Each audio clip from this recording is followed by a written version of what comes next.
KD Chaudhari डाळिंबयार्ड Pune या ठिकाणी rate चांगली निघतात हे जेव्हा आम्ही अभिमानाने सांगतो.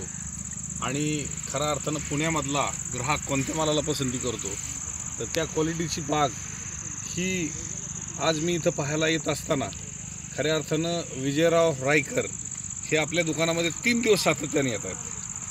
3 दिवस अभ्यास करतायत की आज रेट आहे तोच उद्या आहे का पट्टे वाढून दिले जातात का रेट तोंड बघून दिले जात आहेत. हा सगळा अभ्यास हा शेतकऱ्यांनी करणं गरजेचं आहे. आणि त्या दृष्टिकोनातनं आज आम्ही इथे येत असताना योगाने आम्ही सकाळपासून बागेकडं निघालो आहे, पण मधीच एवढी आम्हाला भेट द्यावी लागली शेतकऱ्यांना.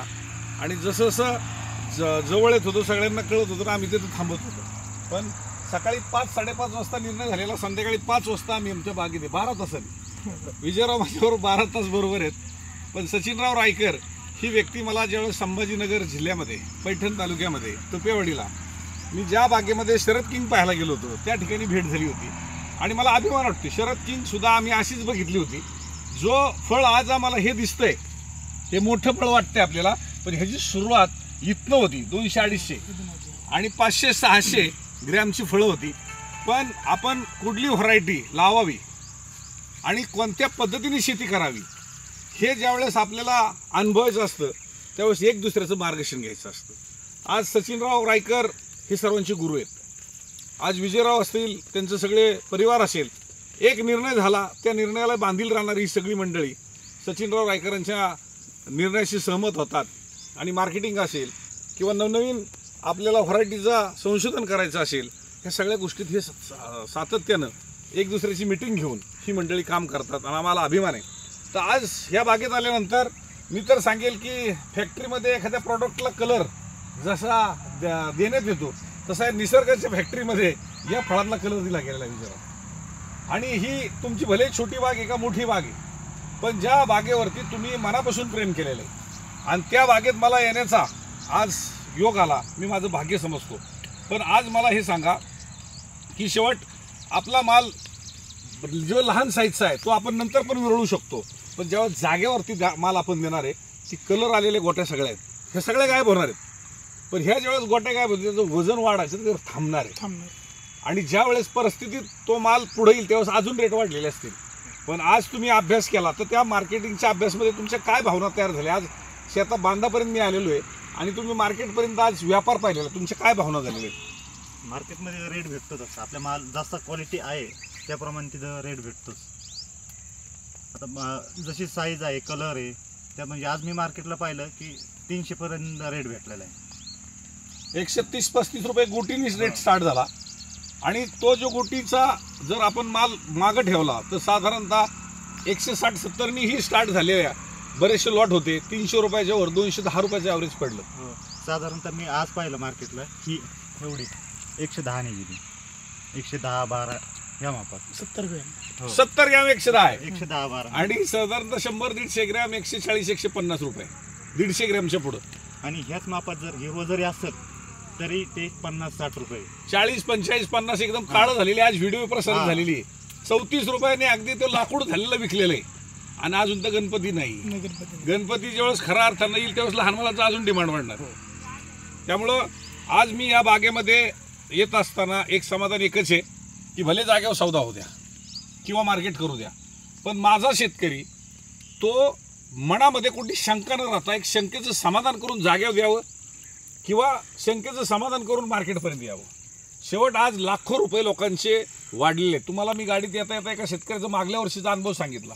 यूट्यूब चॅनलवर ज्या वेळेस मी संवाद साधत असताना मला फोन नंबरवर कॉन्टॅक्ट केल्याच्या नंतर मनामध्ये अपेक्षा 50 लाख रुपये खर्च झालेला, 50 लाख रुपये एक्स्ट्रा जरी आले तरी 1 कोटीचं उत्पादन पकडलेलं होतं. 15,000 झाडं होती.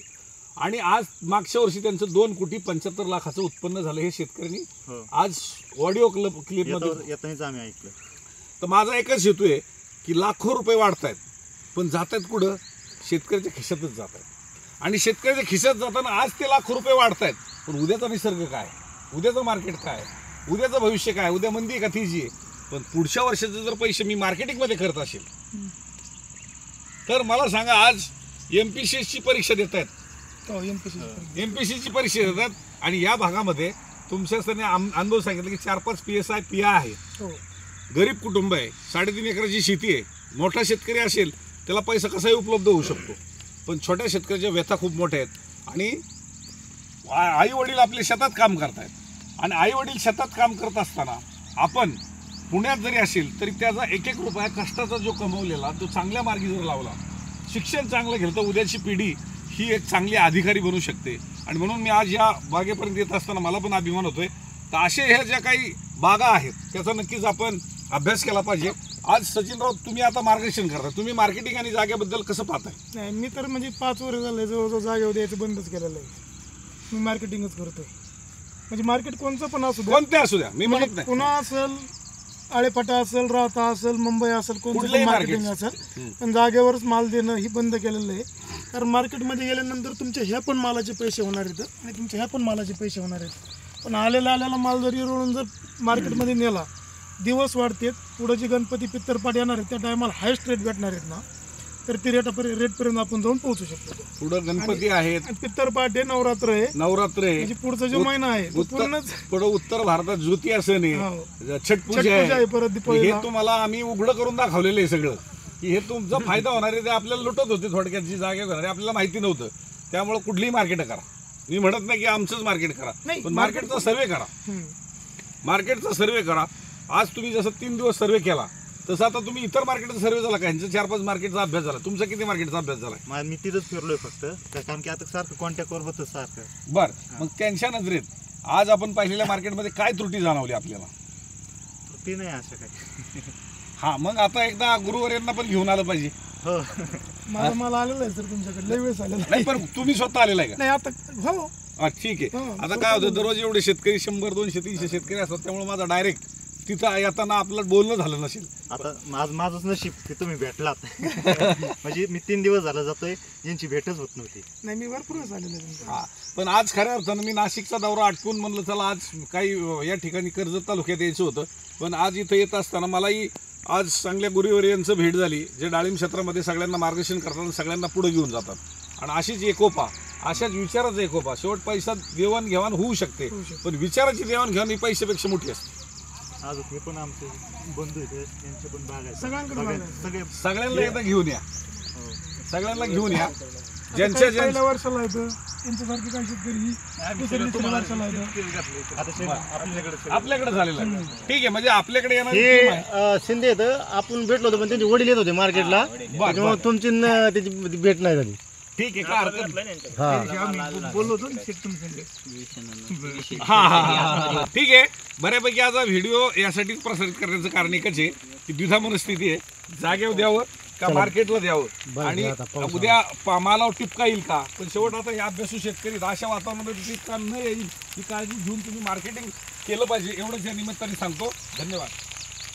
आता तितक्याचं काय झालंय, 2.5 महिने झाले आम्हाला 1 दिवस असं नाही की कधी पोहोच नाही.